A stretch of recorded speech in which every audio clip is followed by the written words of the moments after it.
God is not beyond testing. These myths prove God does not exist. Hey everyone. Today we're diving into a tough but important topic: the existence of God. Many people say God is beyond science, logic, or human understanding, that he can't be tested or questioned. But if God truly interacts with the world, then his actions should leave evidence. In this video, we'll explore common myths believers use to shield God from scrutiny and why those myths actually show God does not exist. Believers often say God is spiritual and not made of matter, so science can't detect him. But think about this. If God heals, sends rain, or performs miracles, these are physical effects. Physical effects can be measured and tested. For example, if prayer really worked, studies would show people who pray get better results than those who don't. But research finds no reliable difference. In a 2006 study published in the American Heart Journal, patients who were prayed for after heart surgery did no better than those who weren't. In some cases, they did worse. Similarly, double-blind studies of prayer and healing have repeatedly failed to show any supernatural impact. This means divine action leaves no trace. If God's effects never show up in tests, that's strong evidence God doesn't exist.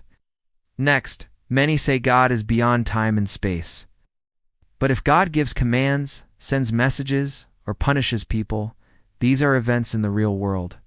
Talking to prophets, sending holy books, destroying cities, these should leave proof. Historical or archaeological evidence should back these stories. Yet there is no credible evidence for many of these claims. For instance, there is no archaeological proof for the Exodus story, despite decades of digging in the Sinai. There's no solid historical evidence that Moses existed or that the walls of Jericho fell due to divine intervention.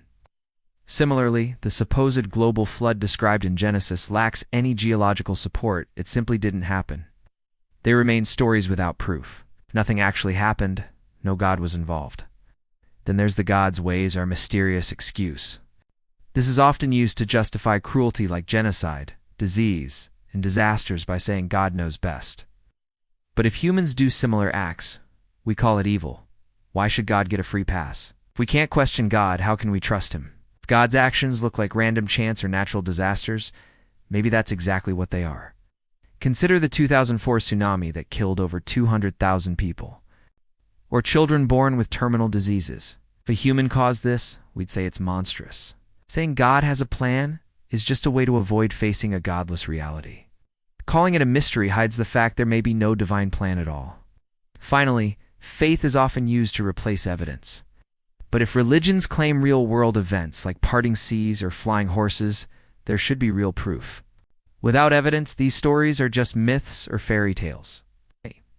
Think of the Hindu god Hanuman flying to Lanka, or Muhammad's night journey on a winged horse, or Jesus walking on water and rising from the dead. All of these violate natural laws, yet have no supporting evidence outside religious texts. Faith without proof is belief without reason. Religions rely on faith because they lack real evidence.